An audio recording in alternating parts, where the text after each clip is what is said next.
The caster crafts are among the most popular crafted items in the game, often sitting close to blood crafts as far as how many you'll find floating around in the economy. This is because in addition to their base boost to mana and mana regeneration, they also help give a reasonable boost to your cast rate on specific items, which is a highly desirable effect. All caster recipes are based on the usual formula of perfect amethysts, a random jewel, a specific rune, and a specific item type to get the items you're looking for in your given slot. So working from the top, we have one of the few caster items that can be useful to a non-caster, and that is the caster Helm.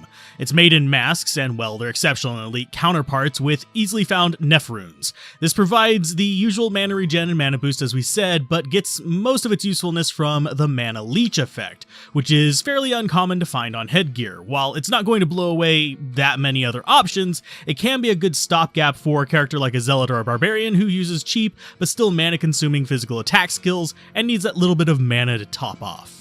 Going down, we have the same situation we had with blood crafts, the disappointment that is crafted body armors. There really aren't even any rare modifiers that can make this super useful, but at least it is in light armor, specifically light plate, and well, exceptional and elite versions as always, and it uses the super common Tal rune. Unfortunately, it's a fairly simple mana regen boost with a pinch of extra mana and a very low end 1 to 3 mana per kill modifier. I'd probably pass on this if I were you, unless you're really desperate for some rare armor.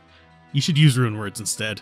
Next up, something a little bit more uplifting. The belts! An oddly underrepresented crafting recipe. The caster belt runs on the light belt family, though as with other belts, using a shark skin or vampire fang belt is highly recommended to maximize your belt slots. The rare modifiers possible on belts can be pretty good for the slot. I mean, they're about the same as with armor with a few exceptions, with only a few specific unique and maybe in some situations set competitors for belts.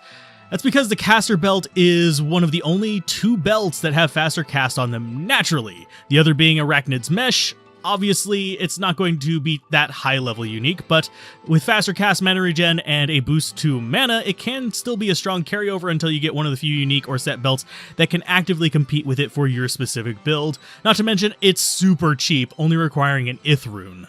Moving over to what we have in our hands, we'll get the shield out of the way first, which would be okay if rune words weren't a thing. The caster shield goes in small shields and their counterparts, using an Eth rune. It's fairly basic mana boosting shield with some extra chance of blocking. Personally, I'm not a huge fan of it, since you can get way better options early on, such as Rhyme, Spirit, or even Ancient's Pledge, which naturally blow most rolls you could possibly get with this out of the water unless you are super lucky. In the weapon slot, we have probably the most flexible crafting recipe, and probably the most underrepresented for how much power it can potentially have, and it's really flexible with just a tier rune as well. It works on wands, staves, and scepters, but sorry sorceresses, it does not work on orbs. This is one of those crafting recipes that falls in the same category of don't forget the rares tip, since all of these can naturally get +2 all skills and up to 3 class-specific skill boosts. In the case of wands, it's for necros, staves, it's for sorceress, and the scepters is for paladins, which can get you some really awesome things. The recipe just tacks on some extra mana and mana regen, but also a % boost to mana as well, which means, yeah, it's going to be about on par with some of the rares you could potentially find. The chances of you getting something amazing from this are absolutely abysmal. They do get better as you get higher level, but this crafting recipe can make some seriously GG items if you're willing to burn a small kingdom's amount of resources on trying to spin that wheel.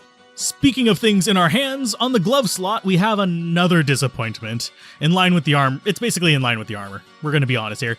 Again, it's just doing regen, mana boost, and mana per kill cluster, and since rare gloves can't get faster cast, they're readily available options that are so much better, like mage fists, so you're usually just better off picking up the rare gloves and identifying them rather than wasting Ort runes on this recipe, though at least it only uses basic leather gloves, I guess, and it could be used early on.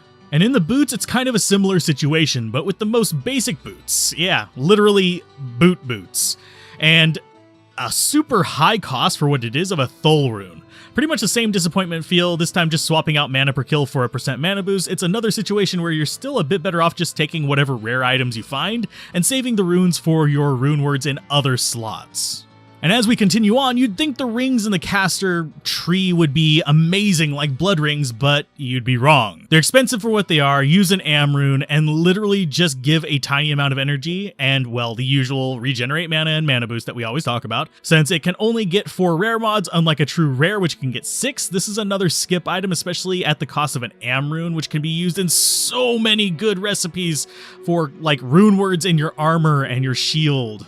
But last, and definitely not least, we have the amulet recipe, probably the reason most of you came here, and the one thing you'll notice is thanks to rare modifiers, there really won't be an objectively bad crafted amulet, thanks to the plus skills potential, good resist options, etc. on rares, and the fact that all of the crafted recipes bring at least something weird to the table, if not, like in the case of caster amulets, something amazingly good. With how easy it is to get raw runes in for this one's actually an easy craft. It makes the Caster Amulet really stand out with its amazing natural boost to faster cast rate, 5 to 10%, meaning with natural rare modifiers, you can get up to 20% faster cast rate on the amulet. That's where you hear of 220 amulets, which, yes, that is as massive as it sounds. Combine it with the +2 skills, and you have an endgame item for most caster classes, or even non-casters if you are using Enigma.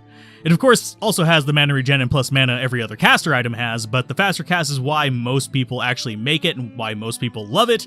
And even among other rarer crafted amulets, heck, even among the unique amulets, it really stands out and is a strong competitor for your endgame final item if you're able to get a good crafted caster amulet. It's right up there with dual leech rings for the physical damage dealers. So what recipe book do you think we're going to cover next? Well, since we're going in alphabetical order, it's most likely going to be the ever confusing and misunderstood hit power crafting.